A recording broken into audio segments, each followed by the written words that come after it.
Hello YouTube, thanks for coming back. My name is James and this is video number 2 on my channel. In the first introductory welcome to YouTube video I made, I said we wanted to talk about psychology, relationships, questioning experts and book authors, and then asking some fun late night philosophical cosmic questions. Nothing to push on you, just more to ask a question, see what you think, kick some ideas around in the comments. So I want to make good on that. I also said I wanted the channel to be useful, informative, and fun. So this video, I'm going to get right to that and start out this time with psychology. I said that was one of the things we talk about. And this is one of the best psychology books, I'd say, in my lifetime, in the top 6 or 7 psychology books that I've ever read. Self-Creation by George Weinberg. Hope you can see that. Why is this book good? Because it has practical, usable advice.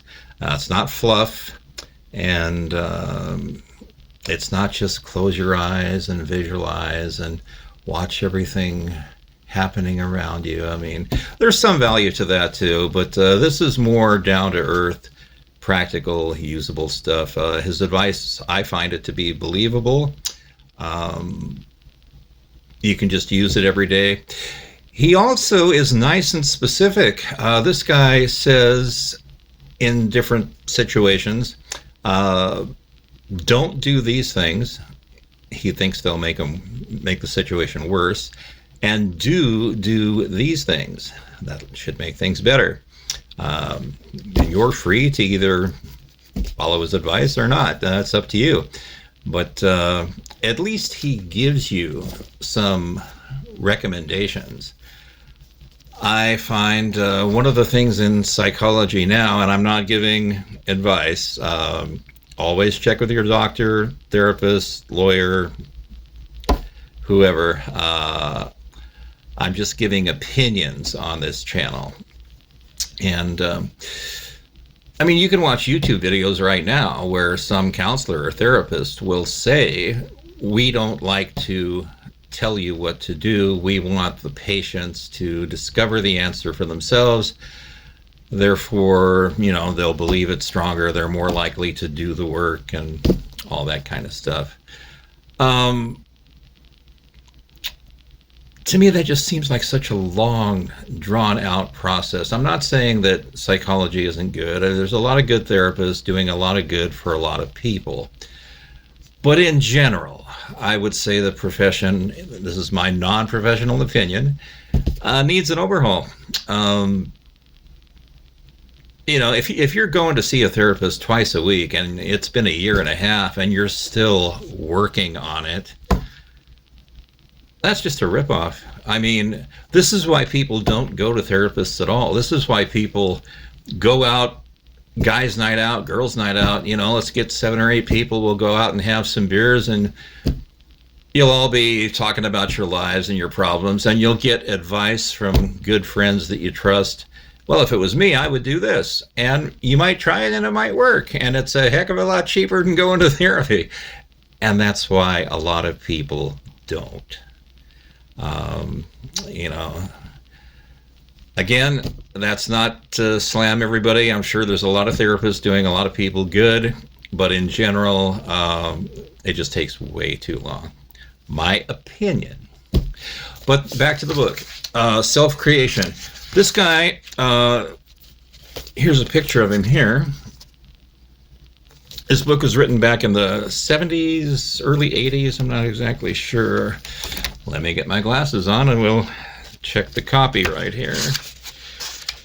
Does it say 1978? That raises another thing. People say, oh, that's dated information. I could absolutely, personally care less about that. I care about good information. no matter when it came from. That's my opinion. You can agree or not agree. But that's what we're here for, opinions and information. The table of contents here, again, this is why I like this book. He talks about a lot of good, useful stuff. He talks about what he calls in the book the principle. That's the focus of this particular book. Every time you act, you add strength to the motivating idea behind what you've done. Let me think of an example. Say you go to a restaurant for the first time and it wasn't the greatest. You're kind of disappointed. And that was your first experience. I mean, they might have 25 other things on the menu you could have tried, but your first experience was bad. So if you keep telling yourself it was bad, when your friend, say 2 months later, invites you to go out to a restaurant and picks that one, the more you tell yourself it sucked, the less likely you're going to be to go with your friend to that restaurant. Maybe that's not the best example. It's a hot 95-degree summer day. You go to a swimming hole or a lake, and if you tell yourself, oh, I can't go in the water, I can't go in the water, it's too cold, the more you tell yourself that, then the next time you go to that same park and that same lake, you're going to be afraid to go in the water. It's just every time you believe something and act on it in a certain way, it's just reinforcement. But the point of this book is we can step back and be aware of that, and that gives ourselves more choices on how we respond to situations. It doesn't have to be this almost autopilot that most of us wouldn't bother to take the time to think about. Table of contents is pretty good. He talks about depression. He talks about how to stop being a paranoid. That was kind of interesting. How to deal with infuriating people, how to make a complaint, how to take criticism, how to be liked, and also another chapter, how to be right, how to be liked and how to be right. I think that's interesting that he split those like that. Talks about how to stop feeling sorry for yourself, how to enjoy old age. Just a really all-around good, useful book. You should be able to get this at either Amazon. Another place I found for books is called Thrift Books. Both of these are online. I'm not affiliated with either of those companies. I don't get any money. They're not sponsoring me. This is just a book I have that I really like, and I think it's believable, and I think it's useful. But today is a good day. You're going to get two for the price of one. So that was psychology. What's another informative thing? I said I wanted my channel to be informative. Maybe you're 19 or 20, moved out from mom and dad, got your apartment, and you wish you could cook better. Or maybe you're retired. Now you've got lots and lots of time, and you'd like to learn how to cook better. But not so much just recipes.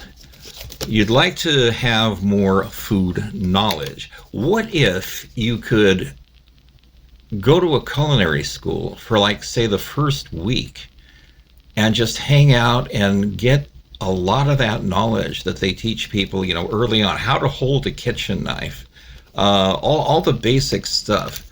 That leads me to this book here. I'm glad I found this. Kitchen Science by Howard Hillman. And this book, I'll get to the table of contents in just a moment here. Read a little bit about the author, Hillman, here. I'm going to skip around a bit. Howard Hillman is the author of over 20 books. His books have been critically acclaimed and have earned honors. Hillman's books have been selected by 3 book clubs, He's written food and wine articles for the New York Times, Wall Street Journal, Food and Wine. He's a culinary explorer who unabashedly loves wining, dining, and travel. In the table of contents here, I hope you can see this, he talks about meats, seafood, dairy products, fruits and veggies, and vegetables, oils and fats, baking, food storage. You're going to find stuff in here, like how long does a bottle of ketchup keep in the fridge? It's just that kind of stuff. How long does salami keep? How long does lettuce keep? Let me see what's going on here. Let me turn to the book and pull some things out. Does it make a difference to cook whether the flesh of a fish is fat or lean? Just some random questions. What else here? Does salt raise the boiling point of water? Is a pressure cooker worthwhile? What causes red cabbage to turn bluish purple when cooked? Why are onions cooked in butter more flavorful than when cooked in water? Why does instant flour dissolve more easier than a regular flour? Why will bread made with a fat like butter stay fresher longer than one made without fat?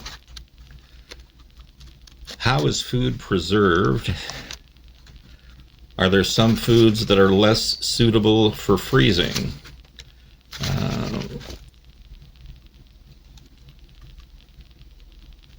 Is an uncooked canned ham trichinosis proof?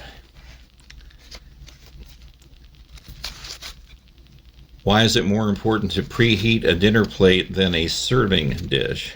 Just a lot of things like that. We can all buy recipe books, and I'm glad that we can.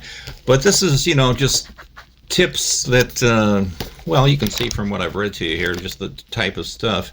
A really good thing to have, just reference book. You'll know some things that other people won't know. How cool is that? So again, Kitchen Science by Howard Hillman.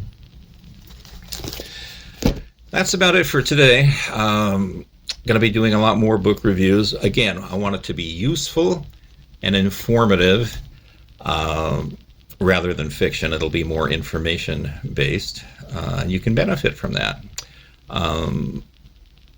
Another thing I said that we would also talk about relationships, late night cosmic questions, questioning experts and authors. Coming soon, I'll be doing a video. I guess this would go under the category of the late night philosophical cosmic questions. I want to do a video on near-death experiences. I'm not going to give it all away right now. I'll drop a little hint here. The guy that really got it going was Dr. Raymond Moody, in my opinion, back in 1975 with his paperback book, Life After Life. There was a lady by the name of Elizabeth Kubler-Ross before him, but Moody's the guy that really got the public talking about it. So we'll talk more about that. I'll be raising a bunch of questions about that. Maybe some stuff you haven't heard before. So stay tuned. Thank you for coming back. Tell your friends on Instagram and YouTube, and like and subscribe to this channel, and hope to see you again. Thanks so much.